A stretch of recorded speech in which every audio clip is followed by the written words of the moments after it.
What's up, everybody? Welcome to Podcast Now. I'm Alex, and in this video, I want to talk about Sifu's game length. Try to figure it out. Try to talk about it a little bit because different people have even reached out to me talking about how worried they are about the game length. There are articles out there online. If you literally type in Sifu game length or how long will it take to beat Sifu, if you type something like that out, you'll get a couple different articles that all kind of go about it a different way. There's been kind of waves of information that the developers have given to us. So I want to kind of break it down because one of the most scary ones, which I pray it's not true, and I really don't think it's true at all, and there's a couple of reasons why, is the first thing that'll pop up. If you literally type in Sifu game length, it says duration. It takes between half an hour and 1 hour to play a round of this game. Now, actually, that round part is a little misleading in the first place. And if you go to the article itself, this article is 11 months old. Now, it was last updated 3 months ago,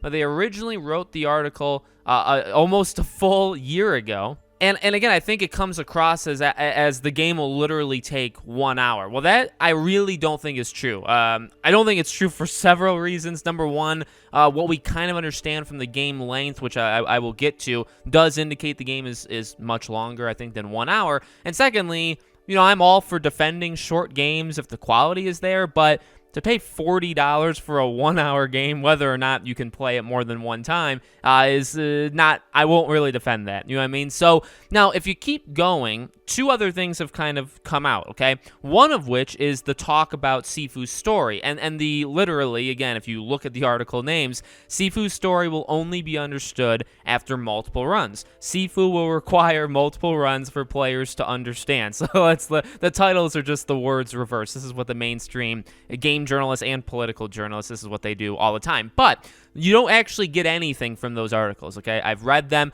All really you come out of that from is, again, I believe it's the game director, just somebody higher up there, talked about how, you're not going to understand the story fully unless you play the game multiple times. Now, you also have to remember, dying is an aspect of this game. When you die and you come back, that is like, it's supposed to kind of happen. Now, if you die too many times, because right when you come back, you age. If you do it too many times, you have to restart. So that actually would slow you down. But you are, I do think failure, like taking into account, right, you not making it and having to restart the level just as an older version of yourself and what that brings, that's like a part of the game. Now, what I found was an article that talked about, I guess, levels, and we have to kind of break it down. So I'll just kind of read it out. This comes from Pro Game Guides. I've never heard of these guys before, but they do, I would say, a decent enough job breaking it down.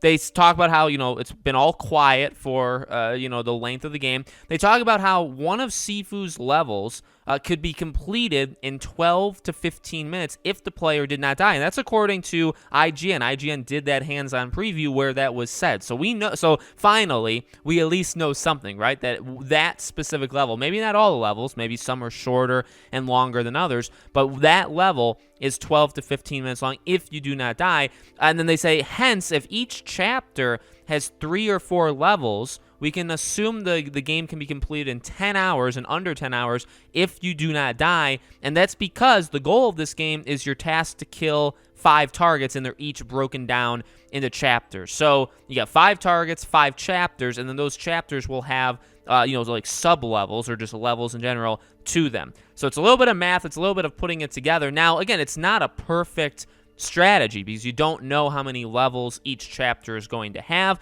You don't know how fast people are going to be able to do it. You know what I mean? So it is difficult, and they're assuming that each chapter has 3 or 4 levels. There's no guarantee that that's the case. They go on to say, and this kind of got confusing to me. I don't know if you guys will be able to maybe see it in a different way. They say the average early playthroughs from streamers spent 30 to 45 minutes on the level shown from IGN. Now, let me just throw in a quick thing. If normal, run-of-the-mill gaming streamers, people that people actually like, if they took 30 to 45 minutes to play this level that took IGN 10 to 15, I'm going to go off on a limb and say I don't think IGN maybe played the full level. I feel like maybe they quit. I don't know. I'm going to give the benefit of the doubt that the streamers are better players at video games than IGN, and that's my controversial opinion for the day. Several early access playthroughs shown to fans appear to end right before the main character enters a similar door at the bar. This is where the main storyline element and boss are located. Now, here's the deal. They don't link that part of what they're talking about. So I guess I'll just say my confusion, and you can tell me maybe if I'm dumb or, if you see a different way.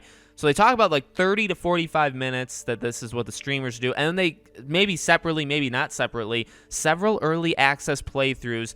When they finish the playthrough, they're entering the boss location. Now, does that mean that 30 to 40 minute or 30 to 45 minute thing that ends with the boss? Because then in which case, that chapter, that one target you have to kill, is less than an hour long to get to. So then you do that by 5, and now you're only at 5 hours. Okay, so again, I could be reading it wrong. I could just not be understanding it. And they, it sounds like it's the same thing, but there's no link to what they're talking about for that part. So I'm not exactly sure. Let me say this, though, okay, because I want to make it clear in case people misinterpret what I'm saying. I am a defender, as I said earlier in the video, I am a defender of games being short. If a game is short, but the quality is there, I don't think that matters. Or it's fine. I'm not one of those people that need 60 hours per $60. So like $1 means 1 hour. So I don't need Sifu to be 40 hours long because I'm spending $40. I know there are people out there because I've seen them on the channel, and I don't mind it.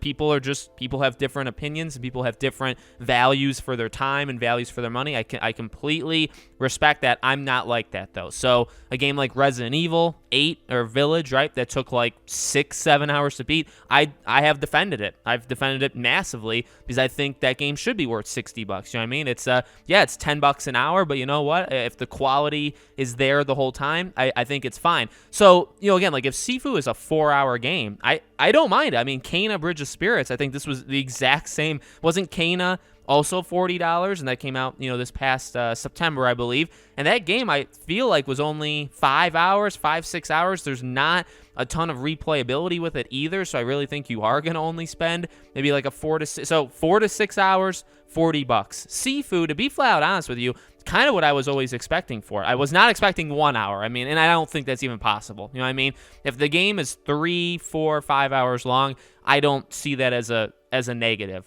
If you were going into this game expecting a 15-hour thing, you have to remember this is an indie team, slow clap, right? Again, like it's up to you to make your own, expectations, and that's completely fine. But I was never expecting this game, to be a 15, 20-hour thing. I get it because you pay $40 and you say, oh my God, 5 hours for $40. I get it. Yet again, games are like that, and games used to be like that a ton back in like the PS3 360 era. I mean, every game was like that, and it just depended on the quality. So yeah, you can have a horrible quality game that's 5 hours long, and then I won't defend it. But if Sifu is just nonstop amazing, which by the way it looks to be, if it's nonstop amazing for those 4 or 5 hours, I think that's fine. By the way, you don't have to buy it if you don't want to, or if you don't feel like the value is there, you don't have to buy it. So, a little defensive of Sifu there, but it's an interesting conversation because I know there's a lot of people that are very split on how long a game needs to be for the value of that game. There's a lot of those people out there. I didn't think there was as many people out there as there is, but there absolutely is. So let me know what you guys think. How long do you think this game is going to be? I'll say maybe like a 5-hour game. If it's 5 hours, that's kind of right in the wheel. If it's longer, if it's closer to 10, I mean, that would actually surprise me, and I'm okay with that as long as it's good. Because actually, if this game is designed to only be like a 5-6 hour thing and they stretch it to 10, it may actually lose its best quality in terms of like the gameplay and even the visual style. So again, we'll have to see how that plays out, but let me know what you guys think. Make sure you're subscribed, bell icon turned on, all that stuff. All my other social media, my Twitter, my second channel, our Patreon and YouTube memberships, they're all in the description below if you guys want to check them out. Thank you for watching. More Sifu content coming very, very soon. I am going to get the game day one, and I hope to see you guys there.